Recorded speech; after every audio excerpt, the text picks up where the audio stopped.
Hi guys! Welcome back to my channel dito sa kusina ni Ate Kusina. Itong isi-share ko sa inyo guys ay yung isda ito na hindi ko alam kung anong klaseng isda ito. Parang ano siya, dinaing. Alam nyo guys kung anong ginawa ko dito. Binabaran ko siya ng garlic paste. At saka yung bawang, paminta, asin, at saka suka. Mabango kasi guys kung meron siyang garlic paste aside sa dinikdik na bawang. Eto guys, ipiprito natin siya kasi may nag-order sa akin. Kaya ginawa ko to. At para makabenta kahit pa paano, may racket tayo, diba? Ayan o, nagpa-init na ako ng mantika. Lagay na natin siya kasi mainit na yung ating oil.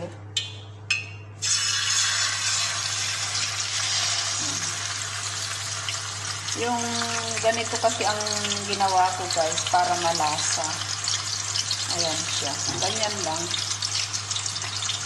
Anong tawag dito sa ano na to? Yung parang daing siya pero hindi siya binilad. Oo, biyak ng daing nga eh. Diba? Pagka ganitong binyak na daing siya. Pero hindi siya binilad fresh. Minarinate ko lang siya whole night. Kapapipintuhin.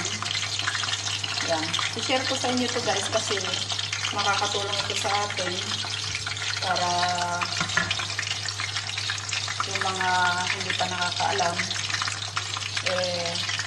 pwede rin nilang gawin sa kanilang bahay or pwede rin natin itong gawin negosyo. Katulad ko, ginawa ko itong negosyo kahit pa paano, diba? I-deliver natin ito bukas guys.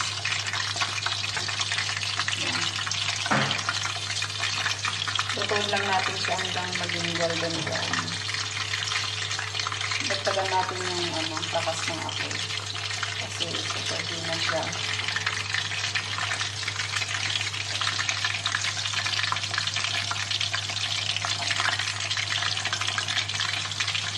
Munting kaalaman para magkaroon naman tayo ng kaunting negosyo. Kahit nasa bahay lang tayo guys, pwede tayong kumita. I-online lang natin siya. Tapos, i-chat natin ang ating mga kaibigan kung sinong available, kung sinong gustong bumili, diba? Diskarte sa buhay, guys, para mabuhay tayo.